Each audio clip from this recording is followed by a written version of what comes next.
Question number 7 आपकी marginal costing का question number 7 देखिए। क्वेश्चन नंबर 7 में क्या लिखा हुआ है? प्रखर limited produce the product of x. एक एक्स प्रोडक्ट बनाते हैं, present level of production 20,000 unit. जो एक्स प्रोडक्ट बना रहे हैं उससे 20,000 यूनिट बना रहे हैं वो, ठीक है। फिर उसके बाद आगे लिखा हुआ है क्वेश्चन में कि installed capacity unit as against installed capacity of 30,000 unit. कह रहे हैं कि वैसे तो बना सकते हैं 30,000 यूनिट कैपेसिटी, 30,000 यूनिट बनाने के लिए, लेकिन बना रहे हैं सिर्फ 20,000 यूनिट। फिर आगे क्वेश्चन लिखा जो एक्स प्रोडक्ट बना रहा है उसका मटेरियल है, लेबर है, वेरिएबल ओवरहेड है, फिक्स ओवरहेड है। ये सब कुछ क्वेश्चन के अंदर दिया हुआ है। फिक्स ओवरहेड में इंक्लूड है 40,000 का फॉर डेप्रिसिएशन। जो क्वेश्चन के अंदर फिक्स ओवरहेड दिखा रहे हैं आपको 1,50,000, उसमें 40,000 रुपए डेप्रिसिएशन का इंक्लूडेड है। एक्स प्रोडक्ट को सोल्ड किया जा रहा है 30 रुपए पर यूनिट के हिसाब से। It is propose to manufacture product Y along with X. जब 30,000 यूनिट प्रोडक्ट प्रोड्यूस किया जा सकता था एक्स का, लेकिन बनाया जा रहा सिर्फ 20,000 यूनिट, तो मतलब 10,000 यूनिट एक्स्ट्रा बनाई जा सकती है। इसलिए ये प्रपोजल दिया कंपनी ने कि एक्स प्रोडक्ट के साथ साथ एक प्रोडक्ट वाई है, उस प्रोडक्ट को भी बनाया जाए। फिर क्वेश्चन में आगे लिखा हुआ है कि जो वाई प्रोडक्ट बनाया जाएगा उसके लिए क्वेश्चन में लिखा हुआ है कि install capacity product Y will be 15,000 unit. जो वाई, अगर वाई प्रोडक्ट बनाया जाएगा तो 15,000 यूनिट बनाने की कैपेसिटी है कंपनी की मशीन के according. This will require 2,50,000 additional investment. लेकिन वाई प्रोडक्ट को बनाने के लिए 2,50,000 रुपए एक्स्ट्रा लगाने पड़ेंगे। क्वेश्चन के अंदर लिखा हुआ, अभी आगे पढ़ेंगे कि एक्स प्रोडक्ट को बनाने के लिए 5 लाख रुपए लगाए। 5 लाख रुपए लगाकर आपने बिजनेस शुरू किया, आप 5 लाख से प्रोडक्ट बनाना शुरू किया, एक्स प्रोडक्ट बना रहे थे आप। एक्स प्रोडक्ट 30,000 यूनिट बना सकते थे, आपने 20,000 यूनिट एक्स प्रोडक्ट की बनाई है, जिसका बाकी मटेरियल, लेबर सब कुछ दिया हुआ है। फिक्स्ड ओवरहेड 1,50,000 दिया है, जिसमें डेप्रिसिएशन का 40,000 बता रहे हैं। फिर क्वेश्चन में बोल रहा है कि उन्होंने कहा कि एक्स प्रोडक्ट तो आप बना ही रहे हैं, साथ साथ में वाई प्रोडक्ट भी बनाने का कोशिश करिए। वाई प्रोडक्ट बनाने के लिए आपको 2,50,000 रुपए की एक्स्ट्रा जरूरत पड़ेगी, इन्वेस्टमेंट करना पड़ेगा 2,50,000 रुपए का, और 15,000 यूनिट वाई प्रोडक्ट बनाने की आगे कैपेसिटी होगी। फिर क्वेश्चन में आगे लिखा हुआ है कि at the start 10,000 unit to produce. और जब प्रोडक्ट बनाना शुरू किया वाई का तो 10,000 यूनिट बनाई उन्होंने। सोल्ड एट 20 रुपीज, और बेचा जा रहा है वाई प्रोडक्ट को 20 रुपए में। एक्स प्रोडक्ट को क्वेश्चन में लिखा है 30 रुपए में बेचा जाता है, और वाई प्रोडक्ट को क्वेश्चन में लिखा है कि 20 रुपए में बेचा जाता है। फिर क्वेश्चन में आगे लिखा हुआ है कि वाई प्रोडक्ट को बनाने के लिए 15,000 रुपए ओवरहेड आएंगे फिक्स्ड। 15,000 रुपए के फिक्स्ड ओवरहेड, जैसे क्वेश्चन में एक्स प्रोडक्ट को बनाने के लिए 1,50,000 फिक्स्ड ओवरहेड था, लेकिन उसमें डेप्रिसिएशन जुड़ा हुआ था। ये 15,000 का जो फिक्स्ड ओवरहेड इन्होंने बताया वाई प्रोडक्ट को बनाने के लिए, इसमें डेप्रिसिएशन इंक्लूड नहीं है, क्योंकि उसमें अलग से बोला था कि 1,50,000 में डेप्रिसिएशन इंक्लूडेड है, लेकिन इसमें नहीं बोला है, मतलब इसमें डेप्रिसिएशन इंक्लूड नहीं है। आपको मशीन की डेप्रिसिएशन इंक्लूड करनी पड़ेगी कैलकुलेट करके।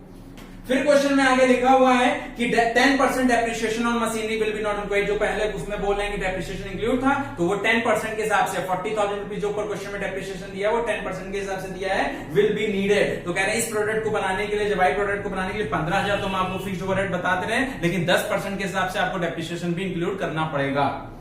फिर क्वेश्चन में आगे बोल रहे हैं out of new investment 50,000 will be working capital. 50,000 रुपए वर्किंग कैपिटल था, इसका भी चलिए कोई लेना देना नहीं है। फिर कह रहे हैं जो वाई प्रोडक्ट बनाने के लिए मटेरियल बोल रहे हैं 10 रुपए का, लेबर 3 रुपए का, वेरिएबल ओवरहेड 1 रुपए का। चलिए शुरू करते हैं, पहले एक्स प्रोडक्ट को देख लीजिए, फिर वाई प्रोडक्ट को देख लेते हैं, और एक्स और वाई फिर एक साथ समझ लेते हैं।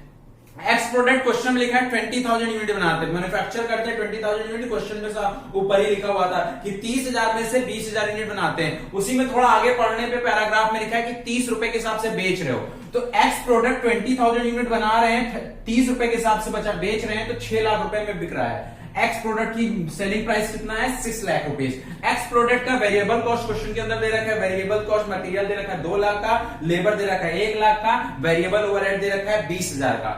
तो सेल में से 2 लाख प्लस 1,20,000 टोटल हमारा वेरिएबल कॉस्ट आया 3,20,000। सेल कर रहे हो इतनी कि सेल में से वेरिएबल माइनस करते हैं 3,20,000, तो हमारा कंट्रीब्यूशन पता चलता है। सेल में से वेरिएबल माइनस किया, हमारा कंट्रीब्यूशन आया 2,80,000। इस 2,80,000 में 1,50,000 का फिक्स कॉस्ट था, 1,50,000 फिक्स कॉस्ट माइनस करके हमारा प्रॉफिट आया 1,30,000। मुझे उम्मीद है कि ये तो आपको सरलता से आ गया होगा समझ में। फिर से समझिए, सेल कर रहे हो एक्स की 20,000 यूनिट, 30 रुपए के हिसाब से तो सेल हो रही है 6 लाख रुपीज में। Material, labour, variable overhead question के अंदर गिवन था, आपने लिखा सेल में से वेरिएबल को माइनस करते हैं, आपको पता चलता है कंट्रीब्यूशन आया A माइनस B 2,80,000। उस कंट्रीब्यूशन में से जैसे ही आप फिक्स कॉस्ट माइनस करेंगे आपका प्रॉफिट आएगा 1,30,000। अब हम वाई प्रोडक्ट की बात करते हैं।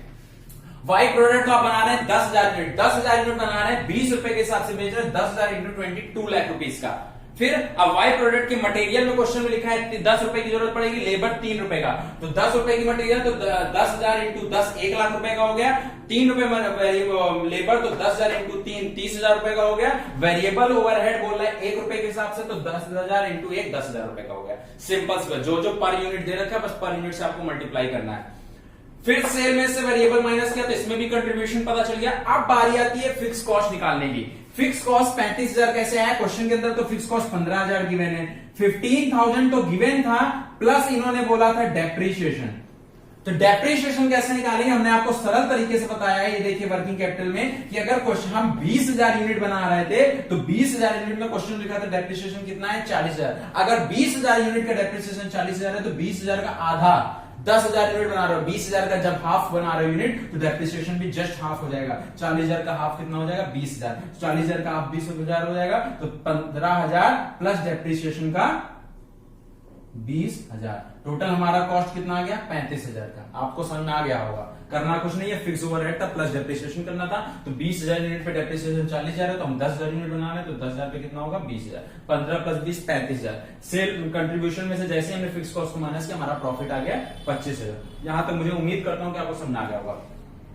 ये कंट्रीब्यूशन परसेंटेज मतलब होता है पीवी रेशियो। पीवी रेशियो मतलब प्रॉफिट वॉल्यूम रेशियो। मैंने आपको फॉर्मूला लिखा है पीवी रेशियो का, क्या होता है, कंट्रीब्यूशन परसेंटेज निकालने का फॉर्मूला होता है कंट्रीब्यूशन अपॉन सेल इनटू 100। फॉर्मूले तो बहुत सारे होते हैं, लेकिन मैं अभी आपको एक चीज बता रहा हूं, जब ये चैप्टर आप देखिएगा तो समझ में आएगा। Contribution percentage equals to contribution percentage equals to contribution upon sale into 100। तो कंट्रीब्यूशन इसमें कितना था 2,80,000 की, सेल कितनी थी 6 लाख की, तो 2,80,000। ये 46.67% कैसे आया, कंट्रीब्यूशन अपॉन सेल। तो कंट्रीब्यूशन आपकी है 2,80,000 रुपए की और सेल कितने की है 6 लाख की है, इंटू 100 कर देंगे, आपका आएगा कंट्रीब्यूशन परसेंटेज। यहां मैंने आपको फॉर्मूला लिखा है contribution percentage equals to contribution upon sale into 100। फिर वैसे इसका कंट्रीब्यूशन परसेंटेज निकालना है, कंट्रीब्यूशन है 60,000 का, सेल क्वेश्चन के अंदर दे रखा है 2 लाख का, 60,000 इंटू 2 लाख अपॉन 100 इंटू 100 कर दिया, हमारा 30% आ गया। ये कंट्रीब्यूशन परसेंटेज आ गया है। यहां तक समझ, अगर आपसे कंट्रीब्यूशन परसेंटेज पूछता है तो आप कैसे निकालेंगे, कंट्रीब्यूशन अपॉन सेल इनटू 100। अगर आपसे ओवरऑल रिटर्न ऑन इन्वेस्टमेंट पूछता है, ओवरऑल पूछे तो ओवरऑल निकाल लीजिएगा, अगर इंडिविजुअली पूछे तो इंडिविजुअली निकालना होगा। तो जैसे पहले मैं ओवरऑल का बता देता हूं, फॉर्मूला होता है टोटल कितना प्रॉफिट हो रहा है, ओवरऑल मतलब ओवरऑल एक्स वाई प्रोडक्ट दोनों को मिलाकर, तो total profit upon total contribution into 100। Total profit कितना हो रहा था 1,30,000 प्लस 25,000 1,55,000 का। टोटल कंट्रीब्यूशन कितना का था 5 लाख, पहले आपने कंट्रीब्यूट किया था नया प्रोडक्ट बनाने के लिए 2,50,000 और कंट्रीब्यूट किया था, 5 लाख प्लस 2,50,000 7,50,000।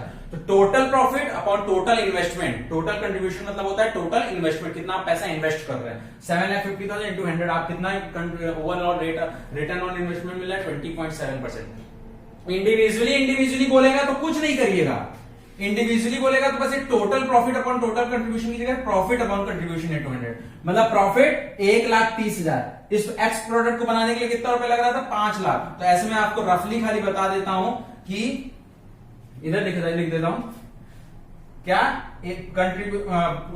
प्रॉफिट कितना हो रहा है 1,30,000 का, कंट्रीब्यूशन कितना था, इन्वेस्टमेंट कितनी थी 5 लाख की इंटू 100। ये इससे क्या आ जाएगा एक्स का इन्वेस्टमेंट आ जाएगा, रिटर्न ऑन इन्वेस्टमेंट। और वाई का पूछेगा तो वाई का प्रॉफिट हो रहा है 25,000 का, और इस पे इन्वेस्टमेंट कितना किया था आपने 2,50,000 का इंटू 100। इसका कितना आ जाएगा, जो आएगा ये आ जाएगा, ठीक है। इसका भी निकाल लेंगे, इसका भी निकाल लेंगे, तो आ जाएगा इंडिविजुअली आ जाएगा। ये एक्स का निकल आएगा रिटर्न ऑन इन्वेस्टमेंट, और ये किसका निकल आएगा वाई का निकल आएगा। और जब टोटल निकालना हो तो total profit upon total contribution या टोटल इन्वेस्टमेंट इनटू 100, और इंडिविजुअली निकालना हो तो प्रॉफिट अपॉन इन्वेस्टमेंट इनटू 100। यहाँ पे कंट्रीब्यूशन परसेंटेज निकालना हो तो कंट्रीब्यूशन अपॉन सेल इनटू 100। छोटी छोटी चीजें देखते रहिए, समझते रहिए। और क्वेश्चन में कुछ था नहीं। हाँ, इसके नीचे एक सेंटेंस आप लिख दीजिएगा, जगह था नहीं, मैं बोल रहा हूं, अगर आप लिखने का मन हो तो आप लिख लीजिए, नहीं लिखने का मन हो तो कोई बात नहीं, क्वेश्चन हो गया कंप्लीट। मैंने आपके लिए लिखा हुआ है वैसे एक पेज में, the contribution of Y is 30%। देखिए कंट्रीब्यूशन ऑफ वाई, वाई का कंट्रीब्यूशन कितना था? 30% था। आपने देखा, अभी मैं आपको रिजल्ट निकाल के बताता हूं। Contribution of Y is 30% and rate of return is 10%। चलिए मैं 2 मिनट मुझे समय दीजिए, मैं आपको लिख ही देता हूं, ना कंफ्यूज हो जाएंगे।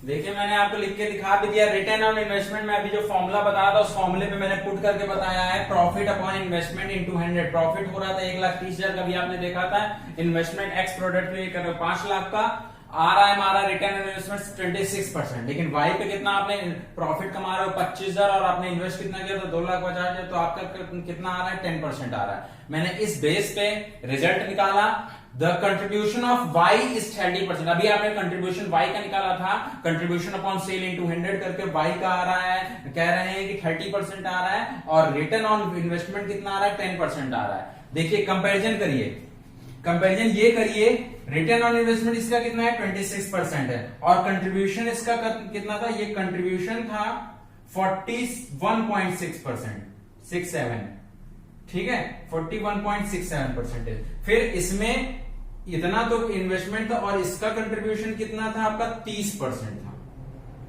आप इन्हीं दोनों से रिजल्ट निकालिए।